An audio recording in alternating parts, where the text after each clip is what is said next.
South Africa's estuaries are under threat. In fact, it is the biodiversity realm that is most under threat, with 99% of the country's total estuarine area threatened. Researchers say that multiple interventions are required to avoid a further decline in health. Their findings were included in the National Biodiversity Assessment, led by the South African National Biodiversity Institute.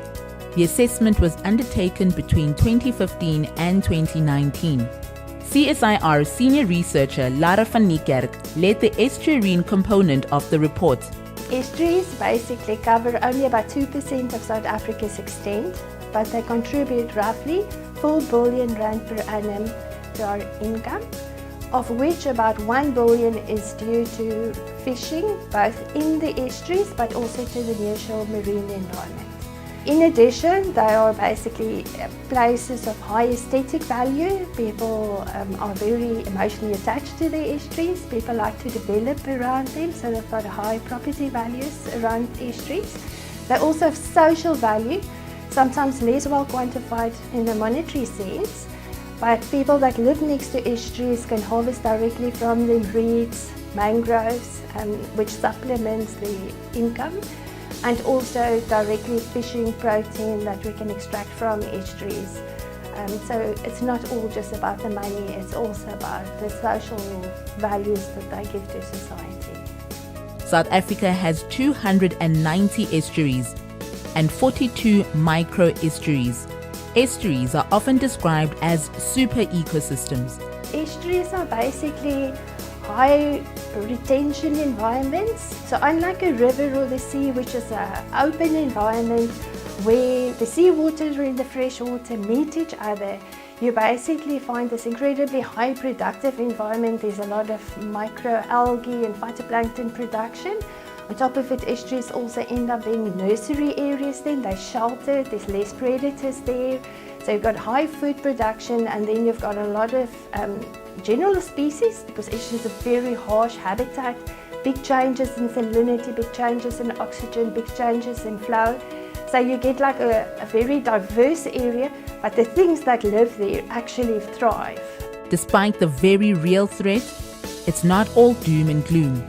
Estuaries are resilient environments that have the ability to rapidly recover from pressures with the right interventions.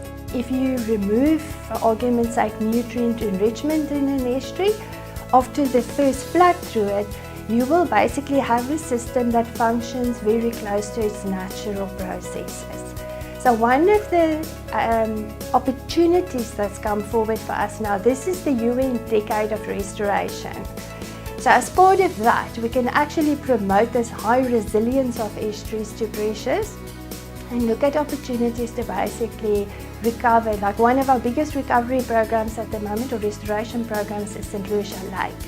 And Sandvlei is a success story in the sense that the city of Cape Town has started managing its mouth better, it's artificially managed. And through that, they've increased the salinity, and because of that, they've increased the dilution. And the system is actually in a better state 10 years later now than it was a decade ago. It supports more fish, it's got less algae in it, supports better recreation activities, it's increased the property values around it. So all round, it's an example of a success story. Compiling the assessment of South Africa's estuaries was a mammoth task. The data collection started more than 5 years ago. It looked at the pressures on estuaries, for example, how much wastewater was flowing into estuaries, as well as the pressures on fisheries, based on, for example, information from gill netting. A group of estuarine specialists compiled an assessment for every one of the 290 estuaries in South Africa. This information was grouped into type of estuaries to draw conclusions on how the different types of estuaries were doing. The recommendation from the team is clear. South Africa needs a comprehensive estuary program that sets out strategic interventions. Protection levels need to be increased, nutrient reduction strategies need to be put in place, and the pressure on fishing in the estuaries needs to be reduced.